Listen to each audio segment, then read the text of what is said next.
Disclaimer. प्रस्तुत कहानी के पात्र, नाम, घटनाएं और संवाद लेखक की कल्पना परिणाम हैं। इनका किसी भी वास्तविक व्यक्ति, जीवित या मृत, या वास्तविक घटना से कोई संबंध नहीं है।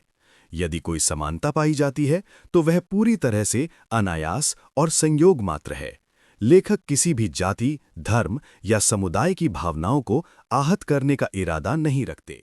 अध्याय 86 टैलेंट रिजर्व फाउंडेशन। जैसे ही गौतम अग्रवाल और विवान गुप्ता सौजन्य बातें कर रहे थे, निजी कमरे का दरवाजा खटखटाया गया और ताज रेस्टोरेंट के महाप्रबंधक देसाई के नेतृत्व में कई वेटर विभिन्न व्यंजन लेकर अंदर आए। कुछ ही पलों में बड़ी डाइनिंग टेबल पर विविध व्यंजनों से भर गई। मुझे पता है कि श्री विवान बिहार से हैं और शायद मुंबई के व्यंजनों के आदी नहीं होंगे, इसलिए मैंने विशेष रूप से रेस्टोरेंट के शेफ से बिहारी स्टाइल में व्यंजन तैयार करवाए हैं। आशा है ये आपके स्वाद के अनुकूल होंगे। टेबल पर 1 दर्जन से अधिक व्यंजन थे। हालांकि गौतम अग्रवाल ने कहा कि ये बिहारी व्यंजन हैं, लेकिन उनमें से अधिकांश ऐसे थे जिन्हें विवान गुप्ता ने पहले कभी नहीं देखा था। फिर भी कुछ ऐसे थे जिन्हें वे पहचानते थे, जैसे भाप में पकी हुई मछली, हैम स्टीव्ड सॉफ्ट शेल टर्टल और हिमालयन स्ट्यूड पिजन। भले ही उन्होंने इन्हें पहले चखा ना हो, लेकिन इनके नाम सुने अवश्य थे। चेयरमैन गौतम, आप बहुत विचारशील हैं। विवान गुप्ता ने मुस्कुराते हुए गौतम अग्रवाल को धन्यवाद दिया। भले ही उन्हें पता था कि गौतम अग्रवाल का इसमें चापलूसी का भाव है, लेकिन इससे उनकी मनोदशा पर कोई असर नहीं पड़ा। गौतम अग्रवाल के उत्साही निमंत्रण पर विवान गुप्ता ने इन घरेलू व्यंजनों को एक एक करके चखना शुरू किया। जैसे जैसे पेय प्रवाहित होते गए और व्यंजन चखे जाते गए, विवान गुप्ता के चॉपस्टिक्स नीचे रखते गौतम अग्रवाल ने तुरंत मुस्कुराते हुए पूछा, क्या ये व्यंजन श्री विवान के स्वाद के अनुकूल हैं? विवान गुप्ता ने भी मुस्कुराते हुए सिर हिलाया। स्वाद बहुत अच्छा है। भले ही ये उनके गृह प्रांत के प्रसिद्ध व्यंजन थे, लेकिन विवान गुप्ता के लिए ये पहली बार थे, इसलिए वे ज्यादा कुछ कह नहीं सके और केवल सतही जवाब दे सके। कुछ और सौजन्यपूर्ण बातचीत के बाद गौतम अग्रवाल आखिरकार मुद्दे पर आए। सबसे पहले मैं श्री विवान को फिर से धन्यवाद देना चाहता हूं कि उन्होंने इतनी बड़ी राशि हमारे स्टेट बैंक ऑफ इंडिया को सौंपी। विवान गुप्ता ने हल्के से मुस्कुराया। चेयरमैन गौतम, आप बहुत दयालु हैं। मैंने पहले भी कहा था कि वित्तीय मामलों में मैं निश्चित रूप से आपके बैंक को प्राथमिकता दूंगा। वैसे भी हमारा सहयोग बहुत सुखद रहा है और हाल ही में मैंने आपके बैंक को कई बार परेशान किया है, इसलिए ये स्वाभाविक है। श्री विवान, आप बहुत विनम्र हैं। कुछ और सौजन्यपूर्ण आदान प्रदान के बाद गौतम अग्रवाल ने जारी रखा। श्री विवान, आप अब हमारी ब्रांच के सबसे बड़े निजी जमाकर्ता हैं। पहले जो विशेषाधिकार हमने आपको दिए थे वे अब उपयुक्त नहीं हैं। आज का ये भोजन इसी विषय पर चर्चा करने के लिए है। विवान गुप्ता ने चाय का घूंट लिया और उदासीनता से कहा, कृपया कहें चेयरमैन गौतम। ये कहते हुए उन्होंने ध्यानपूर्वक सुनने का भाव दिखाया। सबसे पहले मैं बुनियादी विशेषाधिकारों का एक एक करके जिक्र नहीं करूंगा, क्योंकि आपको इनके लाभ अवश्य अनुभव हुए होंगे। अब मैं उन व्यक्तिगत विशेषाधिकारों के बारे में बताना चाहता हूं जो हमने विशेष रूप से आपके लिए तैयार किए हैं। गौतम अग्रवाल सही कह रहे थे। स्टेट बैंक ऑफ इंडिया ने वास्तव में पहले बहुत सुविधाएं प्रदान की थीं। उदाहरण के लिए, उन रेस्टोरेंट्स के लिए जिनकी बुकिंग की आवश्यकता थी, केवल एक कॉल पर स्टेट बैंक ऑफ इंडिया इसे संभाल लेता था, बिना विवान गुप्ता को खुद बुकिंग करवाने की जरूरत के। इसमें उनके घर खरीदना और यूरोप यात्रा के लिए वीजा व्यवस्था भी शामिल थी। भले ही वे खुद इसे संभाल सकते थे, लेकिन समय निश्चित रूप से इतना त्वरित न होता। सबसे पहले हमने आपके लिए विशेष रूप से एक सेवा कार्यालय स्थापित किया है, जिसमें 7 सदस्य हैं जो पूरी तरह से आपकी सेवा के लिए समर्पित हैं। आप इन्हें अपने निजी सचिव दल के रूप में देख सकते हैं, जो हमारा बैंक आपके लिए बनाया है, और इस कार्यालय का सारा खर्च हमारा बैंक वहन करेगा। इस कार्यालय का एकमात्र उद्देश्य आपका है पूरी तरह से स्वतंत्र रूप से आपकी व्यक्तिगत सेवा करना। ये कार्यालय विभिन्न प्रतिभाओं से युक्त है, जो आपके जीवन के सभी पहलुओं, वस्त्र, भोजन, आवास, परिवहन की देखभाल कर सकता है। विवान गुप्ता ने सिर हिलाया। ये बिल्कुल मुफ्त में एक सहायक टीम प्राप्त करना जैसा है, जो स्टेट बैंक ऑफ इंडिया के संसाधनों द्वारा समर्थित है। दूसरा, हमने श्री विवान के लिए विशेष रूप से पूंजी संरक्षण वाले वित्तीय योजनाएं तैयार की हैं और विश्व के शीर्ष वित्तीय प्रबंधन टीम को नियुक्त किया है, जो आपके लिए तर्कसंगत वित्तीय प्रबंधन करेगी। हम गारंटी देते हैं कि वार्षिक वित्तीय रिटर्न 6% से कम नहीं होगा, और यदि ऐसा होता है तो हमारा बैंक अंतर की भरपाई करेगा। इस बिंदु पर विवान गुप्ता को ज्यादा रुचि नहीं थी। भले ही विवान गुप्ता को पूंजी संरक्षण वाले वित्तीय प्रबंधन का अर्थ पता था। पूंजी संरक्षण वित्तीय प्रबंधन एक ऐसा वित्तीय उत्पाद है जहां बैंक किसी भी स्थिति में उपयोगकर्ता के मूलधन की वापसी सुनिश्चित करता है। चूंकि मूलधन का कोई नुकसान नहीं होता, जोखिम बहुत कम होता है, जिससे ये कई जोखिम से बचने वाले निवेशकों के लिए पसंदीदा विकल्प बन जाता है। सालाना 6% का मतलब है कि स्टेट बैंक ऑफ इंडिया उन्हें प्रतिवर्ष 1.2 अरब का वित्तीय रिटर्न देगा। यदि विवान गुप्ता के पास केवल यही राशि होती और वे विलासीपूर्ण चिंतामुक्त जीवन जीना चाहते तो ये शानदार विकल्प होता। लेकिन मुख्य बिंदु ये है, विवान गुप्ता को इसकी आवश्यकता नहीं है। सरल शब्दों में कहें तो वित्तीय प्रबंधन का मतलब है बैंक को उनका पैसा संचालित करने देना, और उस समय वे व्यक्तिगत रूप से इन धनराशि तक नहीं पहुंच सकते। उनके पास अभी भी कई अपग्रेड कार्य हैं जिनके लिए धन की आवश्यकता है। इसलिए यदि वे अपना पैसा वित्तीय प्रबंधन में डालते हैं तो उनके कार्यों का क्या होगा? ईमानदारी से कहें तो विवान गुप्ता को इस 1.2 अरब रिटर्न की परवाह नहीं थी। सिस्टम पुरस्कारों का तो जिक्र ही न करें। अगले 4 वर्षों के उनके अनुमान के साथ इस 20 अरब को निवेश करने से भी इससे कहीं अधिक रिटर्न मिलेगा। ये सुनकर विवान गुप्ता ने हल्के से सिर हिलाया। इस बिंदु पर मुझे खेद है कि मैं इसे स्वीकार नहीं कर सकता, क्योंकि मुझे वित्तीय प्रबंधन में कोई रुचि नहीं है। श्री विवान, क्या न्यूनतम रिटर्न से कोई असंतोष है? आपको पता होना चाहिए, सामान्य रूप से प्रत्येक प्रमुख बैंक केवल 4 से 5% रिटर्न की गारंटी देने का साहस करता है। आपको 6% देना हमारी ईमानदारी दर्शाता है। निश्चित रूप से इन मामलों पर हम आगे चर्चा कर सकते हैं। मैं आपके बैंक की ईमानदारी महसूस कर सकता हूं। हालांकि मुझे वास्तव में निवेश करने का कोई इरादा नहीं है। भले ही आप मुझे 10% दें, मुझे लगता है कि मैं इसका विचार भी नहीं करूंगा। मैं गारंटी दे सकता हूं कि ये पैसा निश्चित रूप से आपके स्टेट बैंक ऑफ इंडिया में रहेगा, लेकिन पहले की तरह ये फिक्स टर्म नहीं होगा, क्योंकि मेरे पास इस पैसे के लिए पहले से ही योजनाएं हैं। विवान गुप्ता का ये कहना सुनकर गौतम अग्रवाल को अनमने ढंग से सहमत होना पड़ा। उन्हें पता था कि जितना अधिक नकदी प्रवाह किसी व्यक्ति के पास होता है, वे उतना ही कम निवेश के बारे में सोचते हैं। चूंकि श्री विवान को वित्तीय सेवाओं की आवश्यकता नहीं है, आइए तीसरे और अंतिम बिंदु पर चलते हैं। वर्तमान में हमारे स्टेट बैंक ऑफ इंडिया के साथ हजारों बड़ी कंपनियां सहयोग कर रही हैं, न केवल भारत में बल्कि अंतर्राष्ट्रीय बाजार में भी, जहां हमारे पास पर्याप्त सामाजिक संसाधन हैं। अब हमने आपकी जानकारी मुख्यालय को भेज दी है और सबसे तेज स्वीकृति प्राप्त हो गई है। इस क्षण से आप हमारे बैंक के 165वें अल्ट्रा हाई एंड निजी क्लाइंट हैं। हमारे स्टेट बैंक ऑफ इंडिया की स्थापना के दशकों से हमने केवल 164 ऐसे निजी क्लाइंट स्वीकार किए हैं, और अब आप 165वें हैं। मैं स्पष्ट कर दूं कि ये अल्ट्रा हाई एंड निजी क्लाइंट निजी बैंकिंग क्लाइंट नहीं है, बल्कि हमारे बैंक के भीतर मान्यता प्राप्त सुपर वीआईपी है। आप में से प्रत्येक को सामान्य लोगों के लिए अकल्पनीय विशेषाधिकार प्राप्त है, जैसे अल्ट्रा कम ब्याज दर वाले ऋण, संसाधन एकीकरण और अन्य विशेषाधिकार। प्रसिद्ध व्यावसायिक व्यक्तित्व जैसे मुकेश अंबानी और गौतम अडानी इन 165 लोगों में शामिल हैं। विवान गुप्ता ने आंखें सिकोड़ी, चेहरे पर थोड़ी संतुष्टि झलकने लगी। गौतम अग्रवाल द्वारा बताए गए पहले 2 बिंदु उनके लिए पूर्णतया महत्वहीन थे। तीसरा बिंदु ही था जिसने विवान गुप्ता को प्रसन्न किया। आखिरकार अब पैसों की उन्हें सबसे कम चिंता है। उन्हें जो कमी है वो उनकी संपत्ति के अनुरूप सामाजिक स्थिति है। स्टेट बैंक ऑफ इंडिया का अंतिम विशेषाधिकार उनकी सामाजिक स्थिति की अप्रत्यक्ष मान्यता के समान है, और वो भी उन बड़े नामों के बराबर। मुकेश अंबानी और गौतम अडानी जैसे व्यक्तित्व निश्चित रूप से केवल एक बैंक में ही सुपर वीआईपी नहीं है, वे संभवतः सभी प्रमुख बैंकों में प्रसिद्ध हैं, भले ही वे उनमें केवल 1 रुपया ही जमा करें। विवान गुप्ता के संतुष्ट भाव देखकर गौतम अग्रवाल को यकीन हो गया कि पैसा निश्चित रूप से स्टेट बैंक ऑफ इंडिया में रहेगा। मैंने हमारे बैंक द्वारा सक्रिय रूप से प्रदान किए जा सकने वाले विशेष उपचार और विशेषाधिकारों का परिचय दे दिया है। क्या श्री विवान के पास कोई अन्य मांग है? कृपया बताएं, हम पूर्ण प्रयास करेंगे उन्हें पूरा करने का। गौतम अग्रवाल मुस्कुराते हुए बोले। ये सुनकर विवान गुप्ता ने विनम्रता न दिखाने का निर्णय लिया। पहले से ही उनका इरादा स्टेट बैंक ऑफ इंडिया से सहायता लेने का था। अब जब उन्होंने ही ये प्रस्ताव रख दिया तो ये उत्तम था। वास्तव में एक बात है जिसमें मुझे आपकी सहायता चाहिए, लेकिन इसे मांग नहीं कह सकते, ये मुख्य रूप से अनुरोध है।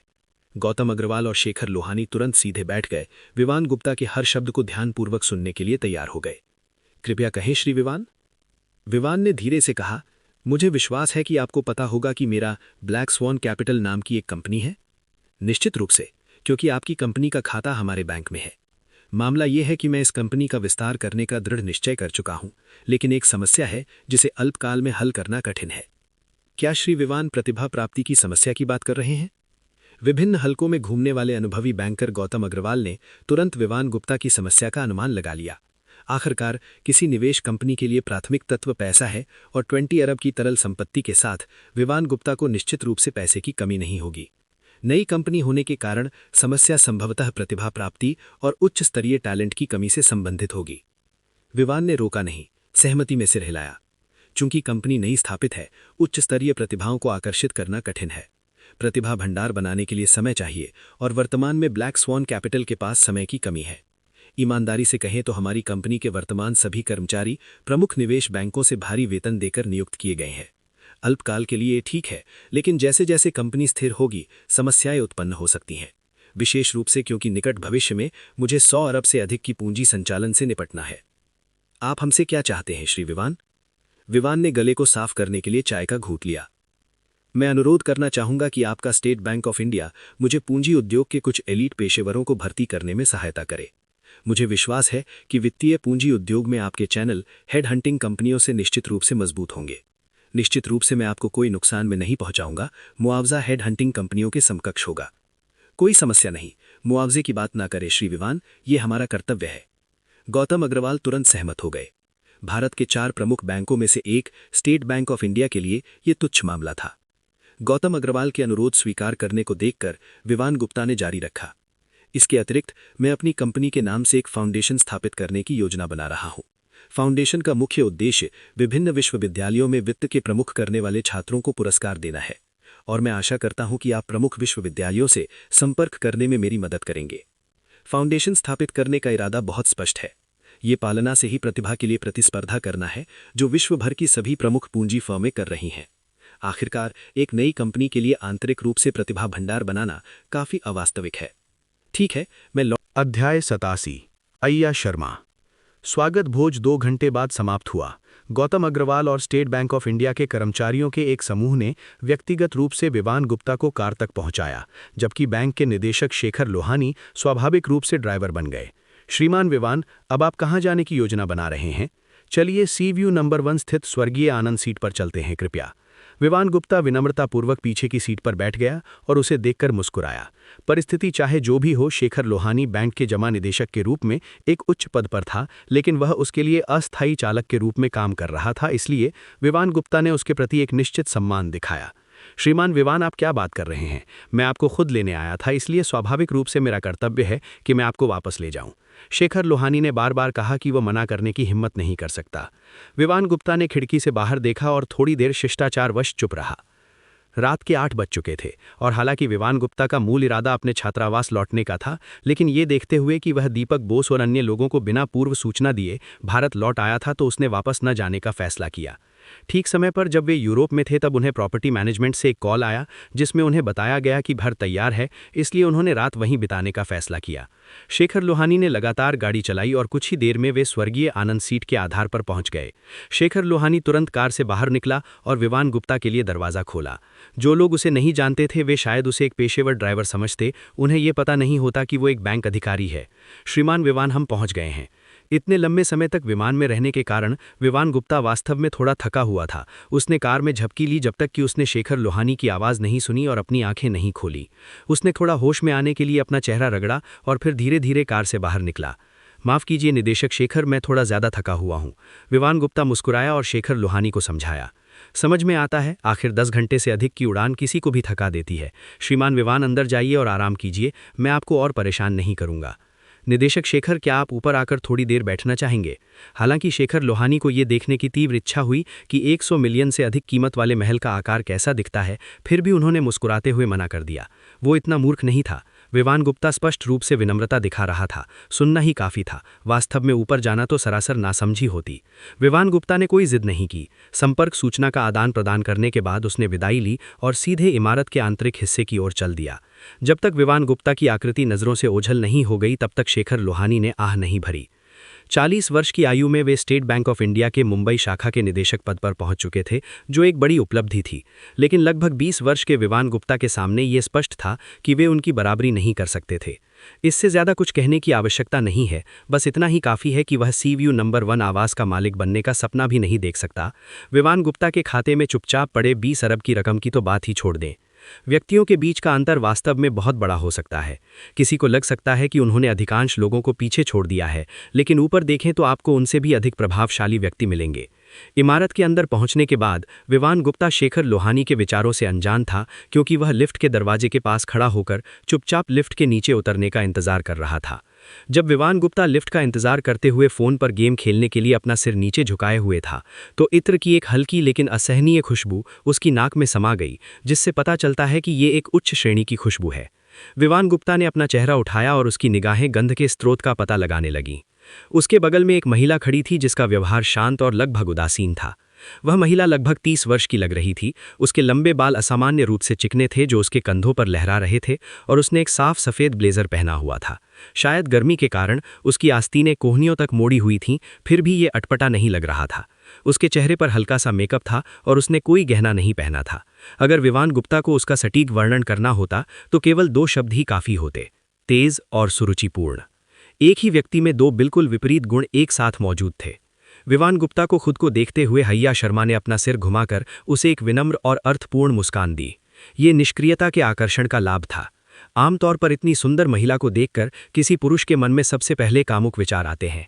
हालांकि उच्च नैतिक मूल्यों वाले अल्पसंख्यक वर्ग के लोगों के मन में ऐसे विचार नहीं आते। विवान गुप्ता कम से कम खुद को ऐसा ही एक असभ्य व्यक्ति मानता था, उस तरह का व्यक्ति जो बिना किसी स्वार्थ के सुंदरता को बढ़ावा देना नहीं सीख सकता था और न ही वो इसे सीखना चाहता था। हालांकि उनकी निष्क्रियता के करिश्माई प्रभाव के कारण भले ही उनकी दृष्टि अनादरपूर्ण और इरादे अशुद्ध प्रतीत होते थे, फिर भी उनकी नज़रों में सकारात्मकता झलकती थी जिसे कभी कामुकता के रूप में नहीं देखा गया। इसके अलावा उनके आकर्षक रूप ने उनकी छवि को और निखार दिया। आखिरकार मनुष्य इंद्रियों से प्रभावित प्राणी हैं, इसलिए सामाजिक मेलजोल में पहली छाप बहुत महत्वपूर्ण होती है। प्राचीन काल से ही हमें ये सशक्त विचार मिला है कि रूप से ही व्यक्ति का आंतरिक स्वरूप प्रकट होता है। विवान गुप्ता ने मुस्कुराकर जवाब दिया और उसे आगे नहीं देखा। अगर वो और घूरता रहा तो उसकी निष्क्रियता का आकर्षण भी उसे नहीं बचा पाएगा। इस प्रणाली को प्राप्त करने के बाद विवान गुप्ता का महिलाओं के साथ व्यवहार दूसरों द्वारा देवी देवताओं के समान माना जाता था। इससे उनके मानसिक संतुलन में इस तरह की गड़बड़ी नहीं होनी चाहिए थी। उनमें कुछ हद तक प्रतिरोधक क्षमता विकसित हो जानी चाहिए थी, हालांकि पूरी तरह से नहीं, लेकिन कुछ हद तक तो। उनकी इस मानसिक गड़बड़ी का कारण इस महिला से उनका परिचय था। अय्या शर्मा, भारत की टॉप फैशन पत्रिकाओं में से एक YW की संस्थापक और प्रधान संपादक, 2020 में 2.6 अरब रुपए की संपत्ति के साथ फोर्ब्स इंडिया की महिला अरबपतियों की सूची में 45वें स्थान पर पहुंच गईं। एक समय ऐसा भी था जब अय्या शर्मा का नाम पूरे देश में गूंजता था। इसलिए नहीं कि वो धनी थीं, बल्कि इसलिए कि वो न केवल धनी थीं बल्कि एक टॉप दर्जे की सुंदरी भी थीं, और तुरंत ही हर गृहस्थ के लिए आदर्श धनी महिला की पहली पसंद बन गईं। ये सत्यापित करने के लिए कि उसने उसे सही ढंग से पहचाना है या नहीं, विवान गुप्ता ने सिस्टम का उपयोग करके उसका सिस्टम पैनल खोलने का प्रयास किया। सिस्टम पैनल के डेटा का उपयोग दूसरों के बारे में करने की एकमात्र शर्त ये थी कि व्यक्ति को दूसरे व्यक्ति का वास्तविक नाम पता होना चाहिए। नाम अय्या शर्मा, आकर्षण 92, स्वास्थ्य 91, अनुकूलता 50। कोई गलती नहीं, अय्या शर्मा वास्तव में भविष्य की सबसे अमीर महिला बनने वाली थीं। उसके प्रति अनुकूलता का अंक 50 था, जो औसत अनुकूलता 40 से 10 अंक अधिक था। ये काफ़ी अच्छा था। आखिर इस स्तर की महिलाओं ने असंख्य उच्च गुणवत्ता वाले पुरुषों को देखा था, और 50 अंक होना अप्रत्यक्ष रूप से ये सिद्ध करता था कि विवान गुप्ता का रूप रंग वाकई प्रभावशाली था। डिंग डोंग, लिफ्ट के दरवाजे खुले। महिलाओं को प्राथमिकता के सिद्धांत का पालन करते हुए विवान गुप्ता एक तरफ हट गया और अय्या शर्मा को पहले प्रवेश करने का इशारा किया। उसने जरा भी संकोच नहीं किया, धीरे से धन्यवाद कहा और लिफ्ट में चली गई। विवान गुप्ता भी उसके पीछे पीछे गया। विवान गुप्ता ने अय्या शर्मा की मंजिल पर एक नज़र डाली, 25वीं मंजिल, जो स्वर्गीय आनंद सीट की एक उच्च मूल्यवान मंजिल भी थी। ऐसा लग रहा था कि अय्या शर्मा के पास शायद 2020 की 2.6 अरब की संपत्ति ना हो, लेकिन वो उससे बहुत दूर भी नहीं होगी। अय्या शर्मा द्वारा अपने फ्लोर का बटन दबाने के बाद विवान गुप्ता ने भी 36वीं मंजिल के लिए लिफ्ट का बटन दबाया। विवान गुप्ता को 36वीं मंजिल का बटन दबाते देखकर अय्या शर्मा की पहले की उदासीन निगाहें थोड़ी सी हिली, लेकिन जल्द ही अपनी पूर्व स्थिति में लौट आईं। लिफ्ट के अंदर का माहौल थोड़ा घुटन भरा था। अचानक अब तक चुप रही अय्या शर्मा ने बोलना शुरू किया, क्या आप 36वीं मंजिल की नई निवासी हैं? स्वर्गीय आनंद सीट की बाकी सभी मंजिलों पर प्रति मंजिल 2 इकाइयां थीं, जबकि 36वीं मंजिल पर केवल 1 इकाई थी। इसलिए अय्या शर्मा का ये सवाल पूछना आश्चर्यजनक नहीं था। ये सुनकर विवान गुप्ता मुस्कुराया और बोला, हाँ, मैंने इसे कुछ दिन पहले ही खरीदा है और आज मेरा यहाँ रहने का पहला दिन है। सी व्यू नंबर 1 की एक साथी निवासी होने के नाते अय्या शर्मा स्वाभाविक रूप से पेंट हाउस की कीमत जानती थीं। उसकी कीमत 200 मिलियन से अधिक थी, लेकिन उन्हें ये उम्मीद नहीं थी कि मालिक 20 वर्ष की आयु का इतना युवा व्यक्ति होगा। इस उम्र में अरबों डॉलर के आलीशान बंगले में रहने को देखकर अय्या शर्मा को अंदाजा हो गया कि विवान गुप्ता जरूर किसी बेहद अमीर परिवार की दूसरी पीढ़ी का होगा। जिज्ञासा तो थी, पर उसने सवाल पूछने से खुद को रोक लिया, क्योंकि आम लोग भी पहली मुलाकात में किसी के बारे में ज्यादा पूछताछ नहीं करते। ऐसे में अय्या शर्मा के स्तर के व्यक्ति के बारे में तो और भी ज्यादा क्या। इससे हम पड़ोसी बन जाते हैं। जब भी समय मिले हमें संपर्क में रहना चाहिए। अय्या शर्मा मुस्कुराईं और बोलीं, प्रेसिडेंट अय्या के पड़ोसी होना मेरे लिए खुशी की बात है। आप मुझे जानते हैं? टॉप फैशन पत्रिका YW की संस्थापक मुंबई में ऐसा कौन है जो आपको नहीं जानता? विवान गुप्ता की बात सुनकर अय्या शर्मा समझ गईं। आखिर मीडिया जगत में होने के कारण उसकी पहचान स्वाभाविक रूप से काफ़ी व्यापक थी, इसलिए विवान गुप्ता का उसे जानना कोई आश्चर्य की बात नहीं थी। चूंकि आप मुझे जानते हैं तो ये उचित ही है कि मैं भी आपका नाम जान लूं, है ना? अगर प्रेसिडेंट अय्या मुझसे मिलना चाहती हैं तो ये मेरे लिए सचमुच अरमान की बात है। मैं विवान गुप्ता हूँ। विवान गुप्ता के परिचय को सुनने के बाद अय्या शर्मा ने ध्यानपूर्वक अपने दिमाग में जानकारी खोजने की कोशिश की और अचानक मुंबई के वित्तीय जगत में उभरती हुई एक नई पूंजी ब्लैक स्वॉन कैपिटल के बारे में सोचा। ब्लैक स्वॉन कैपिटल के अध्यक्ष विवान, क्या प्रेसिडेंट अय्या को इसके बारे में पता है? सैद्धांतिक रूप से उस समय ब्लैक स्वॉन निष्क्रिय थी और उसकी कोई खास गतिविधि नहीं थी, इसलिए उसका ज्यादा प्रभाव नहीं होना चाहिए था। विवान गुप्ता को ये उम्मीद नहीं थी कि अय्या शर्मा जैसा उद्योग से बाहर का व्यक्ति भी उसे जानता होगा। दरअसल इस मामले में विवान गुप्ता गलत था। यद्यपि ब्लैक स्वॉन कैपिटल एक नवोदित कंपनी थी, लेकिन 500 मिलियन की संपत्ति के साथ बाजार में प्रवेश करना स्वाभाविक रूप से ध्यान आकर्षित करने वाला था। इसके अलावा प्रमुख निवेश बैंकों पर आक्रामक गतिविधियों की पिछली रणनीति ने ब्लैक स्वॉन कैपिटल को मुंबई के व्यापारिक जगत में पहले से ही कुछ हद तक प्रसिद्ध बना दिया था। स्वाभाविक रूप से 500 करोड़ लोगों की भारी भीड़ के साथ मुंबई में ऐसा कौन होगा जो इससे अनजान होगा। लेकिन मुझे ये उम्मीद नहीं थी कि प्रेसिडेंट विवान इतने युवा होंगे। ये सचमुच इस कहावत को सच साबित करता है कि नायक युवाओं में ही उभरते हैं। प्रेसिडेंट अय्या के शब्द गलत हैं। अगर 40 या 50 वर्ष का कोई अधेड़ व्यक्ति युवा नायकों के बारे में ये बात कहता तो मुझे सामान्य लगता, लेकिन लगता है प्रेसिडेंट अय्या की उम्र लगभग मेरे ही आसपास है, इसलिए मैं इसे स्वीकार नहीं कर सकता। यद्यपि विवान गुप्ता तकनीकी रूप से उसके शब्दों का विरोध कर रहा था, लेकिन वास्तव में वो अय्या शर्मा की युवावस्था की प्रशंसा कर रहा था। अय्या शर्मा ने निश्चित रूप से इसे भांप लिया। हालांकि एक महिला होने के नाते, यहाँ तक कि एक कामकाजी महिला भी युवा और सुंदर होने की प्रशंसा का विरोध नहीं कर सकी, इसलिए उसने मुस्कुराकर उसे धन्यवाद दिया। कुछ ही देर में 25वीं मंजिल आ गई। विवान गुप्ता को अलविदा कहने के बाद अय्या शर्मा लिफ्ट से बाहर निकल गई। विवान गुप्ता ने अय्या शर्मा की आकृति को गायब होते देखा, अपने दिमाग से विचलित करने वाले विचारों को दूर किया और लिफ्ट के दरवाजे को बंद करने वाला बटन दबा दिया। लिफ्ट ऊपर की ओर बढ़ती रही और जल्द ही 36वीं मंजिल पर पहुंच गई। अध्याय 88। क्योंकि स्मार्ट रूम कार्ड अभी तक डिलीवर नहीं हुआ है, विवान गुप्ता को दरवाजा खोलने के लिए चेहरे की पहचान पर निर्भर रहना पड़ता है। सौभाग्य से अपार्टमेंट का किराया चुकाने के बाद उसने अपनी चेहरे की तस्वीर रिकॉर्ड करवा ली थी, अन्यथा वह आज सचमुच अंदर नहीं जा पाता। अपार्टमेंट का इंटीरियर डिजाइन बिल्कुल वैसा ही था जैसा उसने पहली बार देखा था। उसमें कोई बदलाव नहीं किया गया था। विवान गुप्ता स्वभाव से आलसी है और उसे पहले से ही अपार्टमेंट का डिजाइन काफी अच्छा लगता था, इसलिए उसे दोबारा सजाने की कोई जरूरत नहीं है। नानशा रियल एस्टेट कंपनी बहुत ही विचारशील थी। जब उन्होंने कहा कि सब कुछ तैयार है तो उन्होंने सचमुच ऐसा ही किया। उन्होंने न केवल सभी गायब मूल वस्तुएं उपलब्ध कराईं, बल्कि विवान गुप्ता के लिए दैनिक उपयोग की आवश्यक वस्तुएं भी खरीद लीं। ये बहुत ही सराहनीय था। हालांकि ये पहली बार था जब विवान गुप्ता यहाँ रहने आया था, लेकिन उसे किसी भी तरह की अपरिचितता का एहसास नहीं हुआ और वह सीधे बाथरूम की ओर चला गया। कुछ मिनट बाद विवान गुप्ता बाथरूम पहने हुए बाहर आया। अपार्टमेंट बहुत बड़ा था और अकेले होने के कारण वहां असामान्य रूप से शांति महसूस हो रही थी। वह वाइन कैबिनेट की ओर बढ़ा जिसमें नानशा रियल एस्टेट कंपनी द्वारा तैयार की गई वाइन की कई बोतलें रखी थीं। हालांकि ये एक मुफ्त उपहार था, इसलिए शायद ये बेहतरीन वाइन नहीं थी, लेकिन इनकी कुल कीमत संभवतः हजारों रुपए थी। यूरोप की यात्रा के बाद विवान गुप्ता को नहाने के बाद शराब पीने का आनंद लेने की आदत सी पड़ गई थी। उन्होंने 2007 की शैटो लाटूर की एक बोतल खोली, एक ग्लास में शराब डाली और फर्श से छत तक फैली खिड़की के पास रखी रिक्लाइनर कुर्सी पर बैठ गए। वह एक साधारण व्यक्ति है जिसे शराब को छानने की कोई आदत नहीं है। उसे बस एक घूंट चाहिए था। शराब चखने की संस्कृति का उसके जैसे आम आदमी से कोई लेना देना नहीं है। रात के आसमान के नीचे हलचल भरे मुंबई को देखते हुए, अपनी वाइन की चुस्की लेते हुए पिछले कुछ दिनों की थकान धीरे धीरे दूर होने लगी। ग्लास खत्म करने के बाद विवान गुप्ता ने उसे एक तरफ रख दिया और खड़ा हो गया। कई दिनों से यूरोप में रहने के कारण उसने कोई गेम नहीं खेला था। अच्छी तरह से सुसज्जित कंप्यूटर को देखकर उसका मन 1-2 गेम खेलने का हुआ। उसने कंप्यूटर चालू किया और सीधे लीग ऑफ लेजेंड्स डाउनलोड कर लिया। इंटरनेट की गति काफी तेज थी। कई गीगाबाइट की फाइल 10 मिनट से भी कम समय में डाउनलोड हो गई। लीग ऑफ लेजेंड्स अकेले खेलना मजेदार नहीं है। लॉगिन करने के बाद विवान गुप्ता को ऑनलाइन कोई परिचित नहीं मिला, इसलिए उसने ललिता वर्मा और प्रिया पॉप के बारे में सोचा। उसे ले जाने के लिए किसी विशेषज्ञ की आवश्यकता अभी भी थी। हालांकि विवान गुप्ता को भी लगता था कि उसका यासुओ बुरा नहीं है। ये सोचते हुए विवान गुप्ता ने अपने फोन पर मोज टीवी स्ट्रीमिंग ऐप खोला। लगभग 9 बजे ललिता वर्मा के स्ट्रीमिंग का समय था, लेकिन विवान गुप्ता का ध्यान बगल में दिए गए एक छोटे से सुझाव पर गया। घाटी की सबसे ताकतवर छोटी ट्रेन चूं चूं चूं ट्रेन रवाना हो रही है। कम सिफारिश के बावजूद स्ट्रीम में ज्यादा दर्शक नहीं थे, केवल कुछ 100 ही थे, लेकिन चैट बहुत जीवंत थी। भाइयों, वह खेल कैसा रहा? लक्स का समर्थन 1 बनाम 3। मैं शानदार दिख रहा हूं या नहीं? चैट ने तुरंत जवाब दिया, नहीं, दफा हो जाओ। क्या आप सचमुच देखना नहीं चाहते?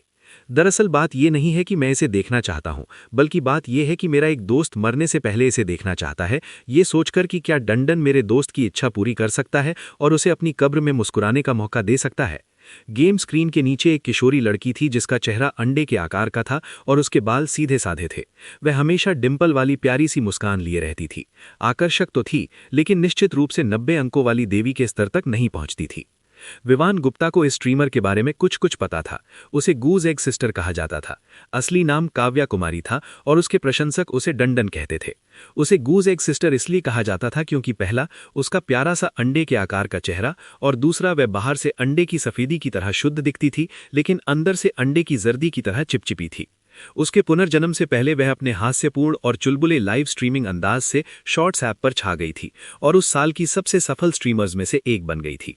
विवान गुप्ता ने उसे कुछ बार देखा था। उसकी लाइव स्ट्रीमिंग वाकई कमाल की थी और उसकी सफलता कोई संयोग नहीं था। हालांकि विवान गुप्ता को यह उम्मीद नहीं थी कि 2017 में ही वह लाइव स्ट्रीमिंग शुरू कर चुकी होंगी। जब विवान गुप्ता का अकाउंट लाइव स्ट्रीम में आया तो कुछ प्रशंसकों ने चैट में लगातार मैसेज भेजना शुरू कर दिया। डंडन खेलना बंद करो, जल्दी बाहर आओ और बड़े अधिकारी का स्वागत करो। हालांकि विवान गुप्ता ने मोज पर कोई भी कुलीन उपाधि नहीं खोली थी, यहां तक कि सबसे निचले स्तर के रेंजर की भी।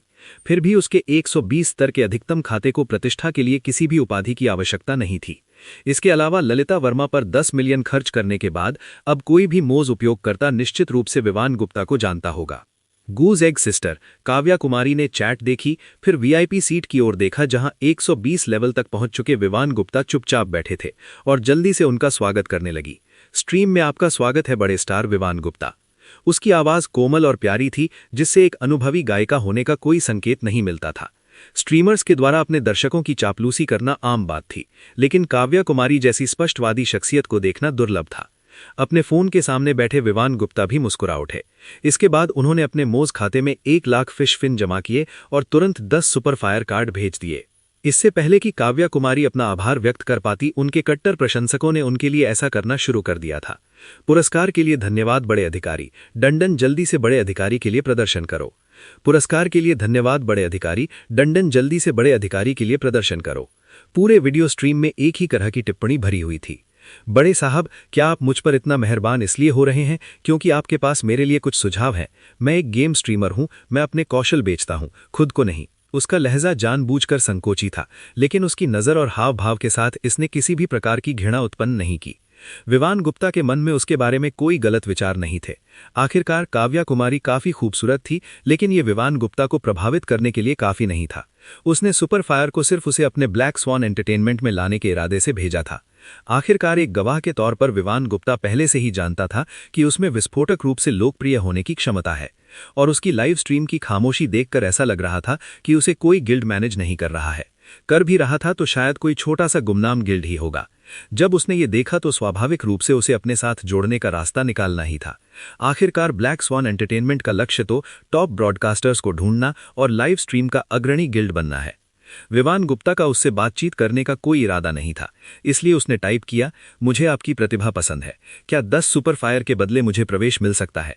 विवान गुप्ता, तुम लोग मुझे बहुत ऊंचा दर्जा दे रहे हो। मेरे लाइव स्ट्रीम में अंदर आने के लिए एक हवाई जहाज ही काफी है।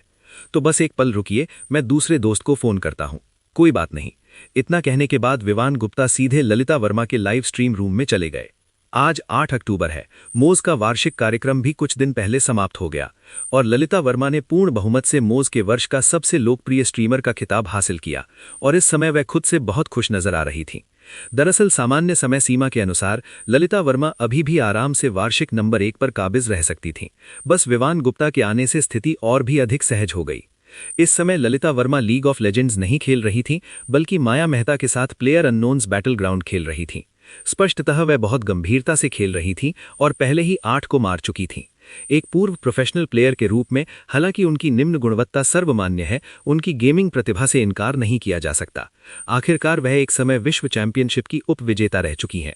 स्ट्रीमिंग रूम में उदारतापूर्वक 10 मिलियन का दान करने वाले एक बड़े व्यक्ति के रूप में जैसे ही विवान गुप्ता ने प्रवेश किया, बुलेट स्क्रीन स्वतः ही उनका स्वागत करने लगी। बुलेट स्क्रीन पर दिख रही असामान्यता को देखकर ललिता वर्मा ने भी ध्यान भटकाते हुए उस पर एक नजर डाली। एक जोरदार धमाके के साथ स्क्रीन तुरंत काली व सफेद हो गई। धिक है, ये आदमी तो पक्का धोखेबाज है। कितना सटीक निशाना, सिर में एक गोली। ललिता वर्मा ने पहले शिकायत की, फिर विवान गुप्ता का गर्मजोशी से स्वागत किया। प्रेसिडेंट विमान का स्वागत है। प्रेसिडेंट विमान, क्या आप यूरोप से वापस आ गए हैं? ललिता वर्मा को विवान गुप्ता और प्रिंसिपल कमर की यूरोप यात्रा के बारे में पता था।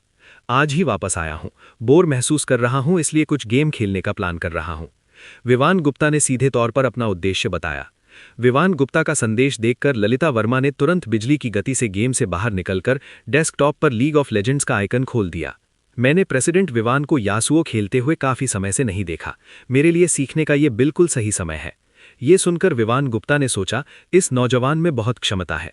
दूसरे लोग उसके यासुओ स्किल को नापसंद करते हैं, लेकिन हजारों गेम खेल चुके एक अनुभवी यासुओ प्लेयर के रूप में भले ही वह हजारों बार मर चुका हो, फिर भी उसके पास बहुत कुछ सीखने को है। चिंता मत करो, यासुओ का बस एक ही मतलब है, दिखाओ। मैं तुम्हें बाद में दिखाऊंगा, बस तुम देखो और सीखो। लाइव स्ट्रीम में मौजूद दर्शक इस बातचीत पर दिल खोलकर हंसे। सचमुच शानदार। एक बोलने की हिम्मत करता है, दूसरा सुनने की हिम्मत करता है। मुझे अचानक पिछली बार प्रिंसिपल कमर की निराशा याद आ गई। विवान गुप्ता ने गेम में लॉगिन किया और ललिता वर्मा तुरंत कमरे में शामिल हो गई। हेडसेट से विवान गुप्ता की आवाज आई, एक और व्यक्ति को आमंत्रित करो। ये तुम्हारी सह प्लेटफॉर्म गूज एग सिस्टर है। हंस के अंडे वाली बहन? ललिता वर्मा कुछ हद तक असमंजस में थी। हाँ, मैंने अभी अभी वहां 10 सुपर फायर का इस्तेमाल किया है, बस उसे कमरे में खींच लो। ये सुनकर ललिता वर्मा ने सीधे प्लेटफॉर्म पर गूज एग सिस्टर को खोजा और फिर उसके लाइव स्ट्रीम रूम में प्रवेश किया। पर्यटकों की पूरी फौज उमड़ पड़ी। गूज एग सिस्टर जो लाइव स्ट्रीम में अपने प्रशंसकों से बात कर रही थी, इतने सारे लोगों को अंदर आते देखकर दंग रह गई, क्योंकि उन्हें अभी तक पता नहीं था कि क्या हो रहा है। ललिता वर्मा ने एक संदेश भेजकर समझाया, गूज एग सिस्टर, मैं ललिता वर्मा हूं। क्या आपका ब्लैक रोज पर अकाउंट है? प्रेसिडेंट विमान ने मुझे आपको आमंत्रित करने के लिए कहा है। ललिता वर्मा को यह कहते हुए देखकर कि विमान गुप्ता ने उसे आमंत्रित करने के लिए कहा था, काव्या कुमारी ने तुरंत जवाब दिया, मेरा एक अकाउंट है, ये अकाउंट ब्लैक रोज पर है।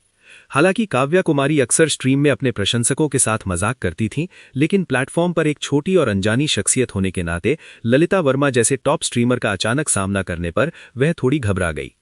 ललिता वर्मा ने उसका आईडी कार्ड ढूंढा और उसे सीधे गेम रूम में खींच लिया। विवान गुप्ता उसे सीधे खुद आमंत्रित कर सकता था, लेकिन उसने ललिता वर्मा से ऐसा करने को कहा ताकि उसके स्ट्रीम रूम को काव्या कुमारी के बारे में पता चल सके। उसके मन में काव्या कुमारी पहले से ही उसकी स्ट्रीमर्स में से एक थी और वह ललिता वर्मा का उपयोग करके कुछ पहचान हासिल करना चाहता था। इसी बीच काव्या कुमारी के लाइव स्ट्रीम में मौजूद पुराने प्रशंसकों ने भी मैसेज भेजना शुरू कर दिया। डंडन, तुम्हें अपनी सवारी की गति बढ़ानी होगी। तुम उड़ पाओगे या नहीं, ये किसी पर निर्भर करता है। लंबे समय से स्ट्रीमिंग देख रहे सभी लोग जानते थे कि किसी स्ट्रीमर की लोकप्रियता एक पल के अवसर पर निर्भर करती है, और अब विवान गुप्ता ने उसे ये अवसर दिया था। अध्याय 89। खेल शुरू होता है। वही जानी पहचानी दिनचर्या फिर से शुरू हो गई है। जब विवान गुप्ता की बारी आई तो उसने तुरंत यासुओ को चुना। लाइव स्ट्रीम में ये सब देख रही ललिता वर्मा के चेहरे पर बेचैनी के भाव थे, लेकिन उसने एक शब्द भी कहने की हिम्मत नहीं की। ललिता वर्मा को अपने चेहरे के भावों को जबरदस्ती दबाते हुए देखकर सभी प्रशंसक अपनी स्क्रीन के सामने हंसने लगे और वीडियो तेजी से स्क्रॉल होने लगा। तुमने खुद ही अपना सहारा चुना है, तुम्हें रोते हुए भी डटे रहना होगा। चोकाई को उस दिन राष्ट्रपति गुप्ता के प्रभुत्व में रहने का डर याद था।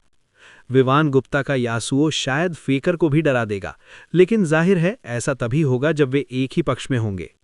पीडीडी, जो मजाक कर रहा था, ने देखा कि विवान गुप्ता ने यासुओं को अंदर बंद कर दिया है, और वो इतना चौंक गया कि उसके मुंह में मौजूद सिगरेट का टुकड़ा उसकी गोद में गिर गया, जिससे वो सुअर की तरह चीखने लगा। अरे राष्ट्रपति गुप्ता, आप फिर से यासुओ क्यों खेल रहे हैं? भले ही मैं श्री लियू जैसा शक्तिशाली व्यक्ति हूं, मैं आपके यासुओं का सामना नहीं कर सकता। जिन दो लड़कियों ने कुछ नहीं कहा था वो पूरी तरह से भ्रमित दिख रही थीं। क्या हो रहा है पीडीडी, तुम किस बारे में बात कर रहे हो? हुआ लाइव स्ट्रीम में मिस ने माइक के माध्यम से उलझन भरे चेहरे के साथ पीडीडी से सवाल पूछा। हालांकि ये क्रॉस प्लेटफॉर्म था, लेकिन उनके लाइव स्ट्रीम में कई दर्शक उस लड़ाई के गवाह थे जिसमें प्रिंसिपल कमर को चुप रहने के लिए मजबूर किया गया था, और वे सभी उस हमले के बीच में अपनी बात समझाने लगे। तुम्हें जल्द ही राष्ट्रपति गुप्ता के प्रभुत्व का आतंक अनुभव होगा। विवान गुप्ता ने बैराज पर हो रही छेड़छाड़ पर एक नज़र डाली। वो शांत और संयमित दिखाई दे रहा था और आंतरिक रूप से वो उतना ही शांत था। उन्हें ये दिखाने के लिए तैयार था कि तेज हवा के साथ आगे बढ़ने का क्या मतलब होता है। पीछे मुड़कर देखने की कोई ज़रूरत नहीं है। जहां तक गूज एक्स सिस्टर कियो क्याओ क्याओ की बात है, उसने चुपके से एलिस्टर को चुना और विवान गुप्ता से कहा, राष्ट्रपति गुप्ता, चिंता मत करो, मैं इस गेम में मिड लेन में रहूंगी। बुद्धिमान। विवान गुप्ता ने माइक में हल्की हंसी हंसी। उसे लगा कि उसके साथ संबंध बनाना व्यर्थ नहीं था। इसी बीच उनके लाइव स्ट्रीम में प्रशंसकों ने तुरंत राहत भरी आवाज में कहा, काव्या कुमारी आखिरकार बड़ी हो गई है, बड़े लोगों से मेल जोल रखना सीख गई है, राष्ट्रपति गुप्ता जैसे किसी पर भरोसा कर सकती है, उसने कामयाबी हासिल कर ली है। खेल शुरू होता है। विवान गुप्ता ने तुरंत आदेश दिया, लेवल 1 की लड़ाई, मैंने ई सीख लिया है, हमारे पास एलिस्टर है, जीत पक्की है। ये कहने के बाद वो पीछे मुड़े बिना सीधे नदी की ओर दौड़ पड़ा और उसके पीछे पीछे अनाड़ीपन से चलता हुआ एलिस्टर भी गया। ललिता वर्मा अपने वीएन को देखते हुए फिर पीडीडी के टॉप लेन नेसस और मिस के जंगल प्रिंस को देखते हैं। ये हीरो लेवल 1 की लड़ाई को कैसे संभालेंगे? लेकिन फिलहाल वे सिर्फ खेल के साथी की तरह हैं, जिसमें विवान गुप्ता बॉस है, और जब बॉस निर्देश देता है, भले ही वो खेलने योग्य ना हो, उन्हें बस दांत पीसकर उसका पालन करना पड़ता है। 1 मिनट 20 सेकंड पर नदी में 5 लोगों के बीच लड़ाई छिड़ गई। ची क्याओ क्याओ चिल्लाई, बैल से कुश्ती लड़ोगे तो सींग का स्वाद चखोगे। एक झटके में उसने 4 लोगों को गर्भवती कर दिया। विवान गुप्ता की स्क्रीन पर 4 दांतदार रेखाएं दिखाई दीं। उसने केवल इस बात का अफसोस जताया कि उसके पास अपना अंतिम दाम नहीं था और बिना किसी हिचकिचाहट के वो भीड़ में से रास्ता बनाता हुआ आगे बढ़ने लगा। दुश्मन के समर्थक ब्राम ने जवाबी आक्रमण किया। प्रत्येक व्यक्ति पर एक बार ए प्रयोग किया, जिससे ब्राम की निष्क्रिय क्षमता सभी पर लागू हो गई। 1 मिनट 40 सेकंड पर शानदार प्रदर्शन किया, सिस्टम की घोषणा हुई और विवान गुप्ता द्वारा कम स्वास्थ्य वाले ब्राम को गिराने के अलावा एक भी दुश्मन नष्ट नहीं हुआ, जबकि उनकी पूरी टीम का सफाया हो गया। दुश्मन के ड्रेवन ने सीधे तौर पर 3 दुश्मन सैनिकों को मार गिराया। पहला खून और 2 और सिर, और ड्रेवन की निष्क्रिय क्षमता के साथ शायद कुछ ही साथियों के बाद वो बेस से बाहर निकलकर एक बड़ा हमला कर देगा। ललिता वर्मा का चेहरा लगभग सफेद पड़ गया। कांपते हुए उसने कहा, राष्ट्रपति गुप्ता, लगता है मैं असफल हो गया। विवान गुप्ता का स्वर सपाट था, हालांकि उसमें थोड़ी सी खुशी झलक रही थी। लेवल 1 पर एक किल करना भी उसके लिए एक ऐसी खुशी है जिसका अनुभव उसने लंबे समय से नहीं किया था। कोई बात नहीं, हिम्मत बनाए रखो, मैंने लेवल 1 पर एक किल किया है, मैं इस गेम को जिता दूंगा। ललिता वर्मा ने विवान गुप्ता के 1110 आंकड़ों को देखा और सोचा कि क्योंकि विवान गुप्ता ने लेवल 1 पर एक किल हासिल किया, जबकि दुश्मन राक्षसी में एक भी किल नहीं किया, तो शायद ये पूरी तरह से एक तरफा जीत नहीं होगी। ये अच्छा है, मैं बस स्थिति को स्थिर कर लूंगा। ललिता वर्मा अपना वाक्य पूरा कर पाता उससे पहले ही सिस्टम की घोषणा फिर से सुनाई दी। धोखेबाज राक्षसी ने गेल स्वॉर्ड हीरो को मार डाला है। ललिता वर्मा, कैसे? पीडीडी, कैसे? यासुओ, कैसे? राष्ट्रपति गुप्ता, क्या चल रहा है? तीनों लोगों को पागलों की तरह उससे प्रश्नवाचक चिन्ह पूछते देखकर विवान गुप्ता ने अजीब तरीके से खांसा। मैं थोड़ा ज्यादा उत्तेजित हो गया था, क्योंकि मेरे पास डेमोनस की तुलना में आइटम के मामले में थोड़ा फायदा था।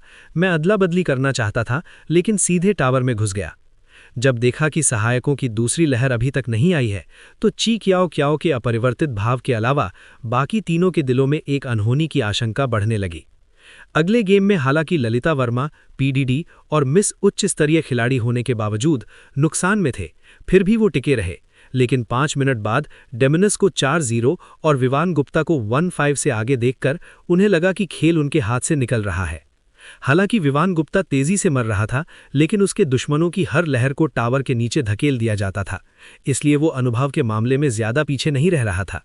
डेमोनस से केवल एक लहर पीछे था और साथ ही लेवल 6 पर पहुंच रहा था। विवान गुप्ता को 6ठे स्तर पर पहुंचते देखकर ची क्याओ क्याओ ने ललिता वर्मा को नमस्कार तक नहीं किया और उसे 4थे स्तर पर ही छोड़कर नदी के चारों ओर चक्कर लगाकर चली गई। राष्ट्रपति गुप्ता, मैं आ रहा हूं, आप आगे बढ़िए और उन्हें लुभाइए। ची क्याओ क्याओ की हल्की मीठी आवाज सुनाई दी और विवान गुप्ता ने मिनी मैप पर एक नजर डाली। एक बार फिर से हिम्मत जुटाते हुए स्टेपिंग फॉरवर्ड स्लैश का उपयोग करके दुश्मन सैनिकों के बीच से रास्ता बनाया। कुछ मुठभेड़ों में लगातार विवान गुप्ता को मारने के बाद कपटी राक्षसी ने अपनी सतर्कता कम कर दी थी।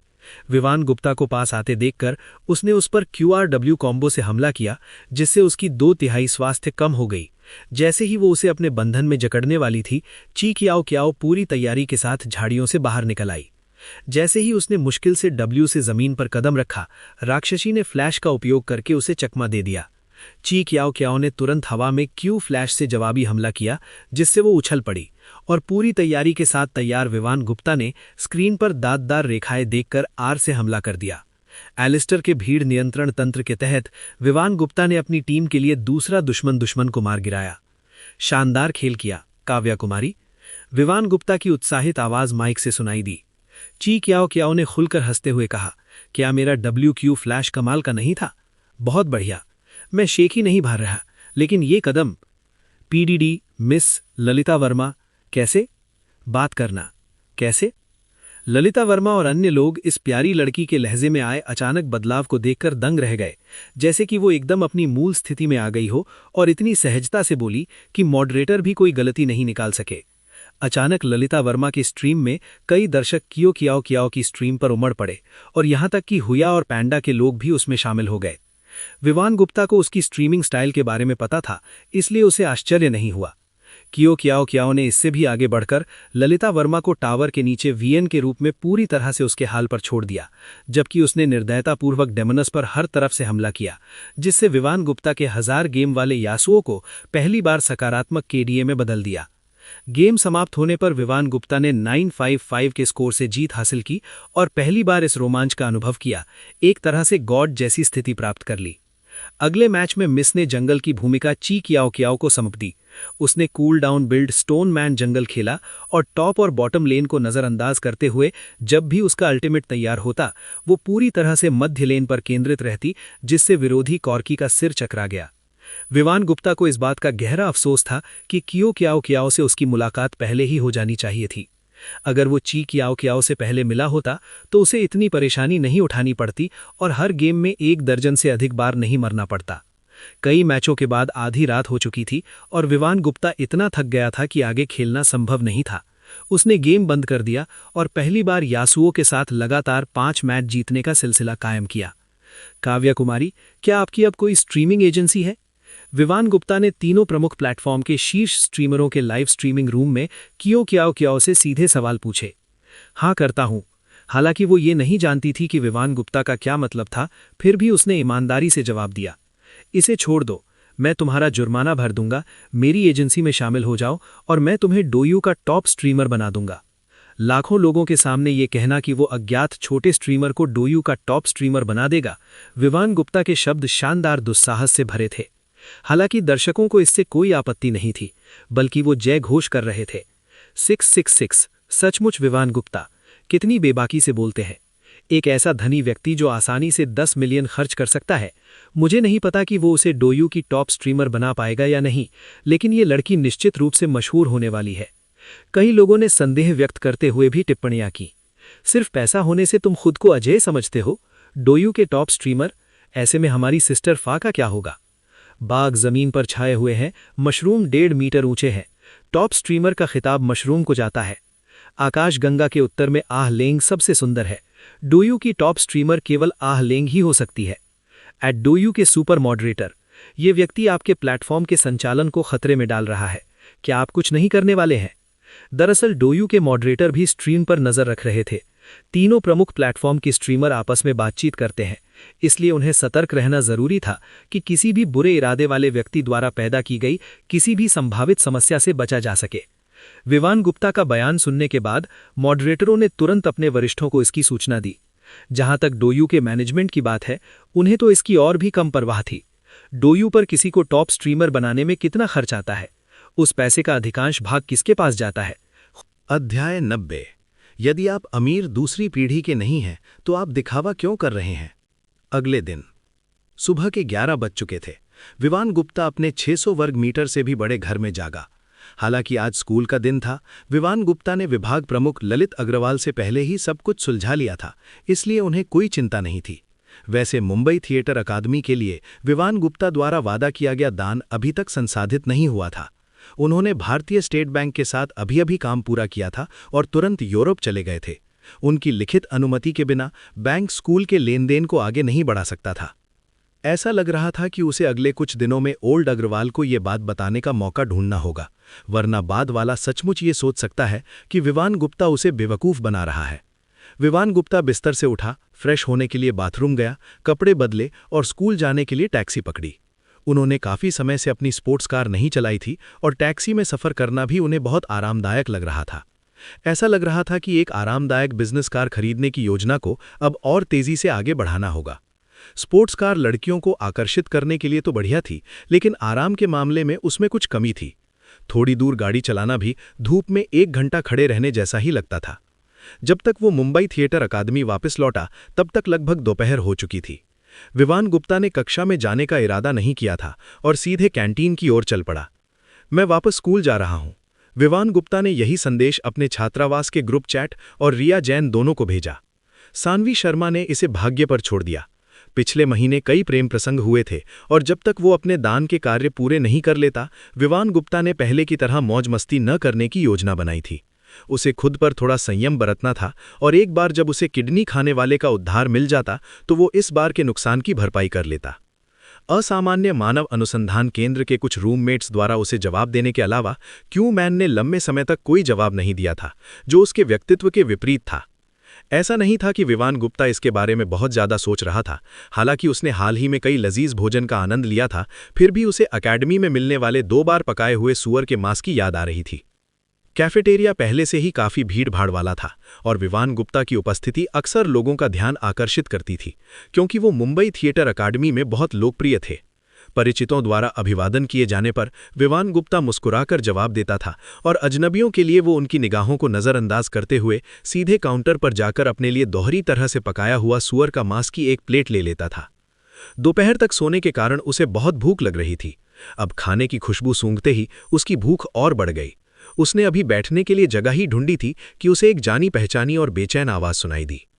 मैंने आपको पहले ही बता दिया है, मेरा एक बॉयफ्रेंड है, क्या आप कृपया मुझे परेशान करना बंद कर सकते हैं? विवान गुप्ता ने अपना सिर घुमाकर देखा तो रिया जैन साधारण कपड़ों में अपनी सीट से उठकर जाने वाली थी। विवान गुप्ता के कद का एक लड़का, जिसने शालीन कपड़े पहने हुए थे, उसके पीछे तेजी से भागा। यहां आओ। विवान गुप्ता उठा तक नहीं, वो अपनी जगह पर बैठा रहा, अपना सुगंधित दोहरी तरह से पकाया हुआ सूअर का मांस खाता रहा और चित्रा मेनन की पीठ की ओर कुछ बुदबुदाता रहा। ये आवाज़ सुनकर चित्रा मेनन ने झट से अपना सिर घुमाया, वहां विवान गुप्ता को बैठे देखा और उसकी आंखों में खुशी की एक चमक आ गई। वो विवान गुप्ता की ओर तेजी से बढ़ी और बोली, क्या तुम अभी अभी यूरोप से लौटे हो? हाँ, मैंने अभी तुम्हें मैसेज किया था, लेकिन तुमने जवाब नहीं दिया। विवान गुप्ता ने बेपरवाही से सिर हिलाया। ये सुनकर रिया जैन ने अपना फ़ोन निकाल कर देखा। अभी बहुत शोर था, इसलिए मुझे नोटिफिकेशन की आवाज़ सुनाई नहीं दी। चित्रा मेनन की बात सुनकर विवान गुप्ता ने फिर सिर हिलाया। मुझे पता है, ये उसी की वजह से है ना? जब वो बात कर रही थी तभी रिया जैन को परेशान करने वाला भी पास आ गया। संभवतः विवान गुप्ता के सामने चित्रा मेनन की खुशी देखकर उसकी ईर्ष्या चरम पर पहुंच गई थी और उसका लहजा अप्रिय हो गया था। क्या ये वही लड़का है जिसका तुमने जिक्र किया था? अपनी थाली में आखिरी निवाला खत्म करने के बाद विवान गुप्ता को आखिरकार इस व्यक्ति को गंभीरता से देखने का समय मिला। उसने YSL की टी-शर्ट पहनी थी, जिस पर लोगो सीने पर साफ साफ छपा हुआ था, मानो उसे डर हो कि लोग ये न जान पाएं कि उसने कोई ब्रांडेड चीज़ पहनी है। उसकी पैंट किसी अज्ञात ब्रांड की थी और वो कई $1000 के AJ के जूतों पर पैर रखे हुए था। उनकी शक्ल सूरत ठीक ठाक थी, 80 से ज़्यादा अंक मिले, लेकिन फैशन की समझ बिल्कुल भी अच्छी नहीं थी। मुंबई थिएटर अकादमी के छात्र जैसी बिल्कुल नहीं। मनोरंजन जगत के लिए आरक्षित शिविरों में से एक होने के नाते ज़्यादातर छात्र फैशन में सबसे आगे रहते हैं। इस तरह की नवधनी शैली बहुत कम देखने को मिलती थी। इसके अलावा मुंबई थिएटर अकादमी में वास्तव में बहुत कम लोग थे जो उन्हें नहीं जानते थे। आखिरकार वो बहुत ही चर्चित व्यक्ति थे। विवान गुप्ता के ठीक सामने खड़े होकर उसका सामना करने के 2 ही कारण हो सकते थे। या तो वो वास्तव में विवान गुप्ता को नहीं जानता था, या फिर उसे विवान गुप्ता को नाराज करने से डर नहीं लगता था। ये व्यक्ति स्पष्ट रूप से बाद वाली श्रेणी में आता था। चित्रा मेनन उसकी बातों पर हिचकिचाई। विवान गुप्ता की सहमति के बिना वो अकादमी में उसे अपना प्रेमी मानने की हिम्मत नहीं कर सकती थी। जयेश मिश्रा, अपनी जुबान संभालो। विवान गुप्ता मेरा बॉयफ्रेंड हो या न हो, मैं कभी तुम्हें पसंद नहीं करूंगी। उम्मीद है तुम्हें ये बात समझ आ गई होगी। विवान गुप्ता रिया जैन की बात समझ गया और उसने हल्के से सिर हिलाते हुए मुस्कुराते हुए कहा, हाँ, मैं उसका प्रेमी हूं। क्या अब हमें थोड़ी जगह मिल सकती है?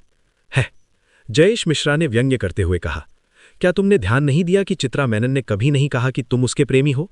सिर्फ इसलिए कि तुम उसे अपनी प्रेमिका कहते हो, क्या वो तुम्हारी प्रेमिका है?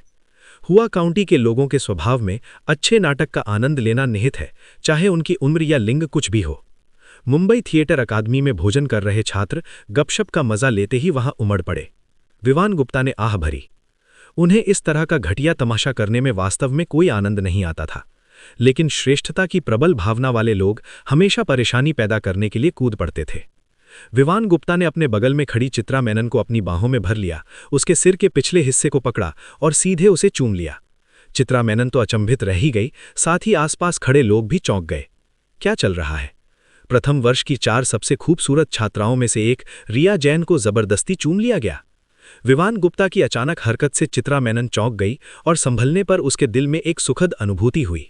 सबके सामने विवान गुप्ता का उसे चूमना मानो उनके रिश्ते की स्वीकृति ही थी। वो अब एक अनजानी प्रेमिका से एक जानी मानी प्रेमिका बन गई थी। ये चुंबन लगभग 10 सेकंड तक चला और इसके बीच में भावुक विवान गुप्ता खुद को जीभ बाहर निकालने से नहीं रोक सका, जिसे आसपास मौजूद दर्शकों ने स्पष्ट रूप से देखा।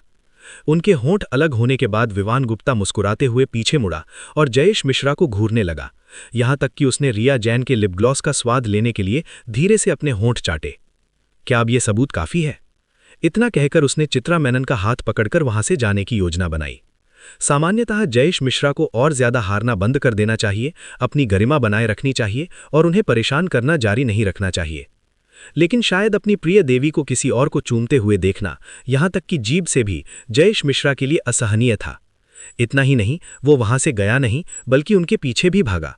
जयेश मिश्रा का चेहरा गुस्से से लाल देखकर विवान गुप्ता थोड़ा हैरान रह गया। अपनी ही प्रेमिका को चूमने पर यह आदमी इतना गुस्सा क्यों था? दरअसल मनोवैज्ञानिक दृष्टिकोण से इस प्रकार के लोग काफी सामान्य हैं। सरल शब्दों में कहा जाए तो इसे एक्टिव बेवफा पति व्यक्तित्व कहा जाता है।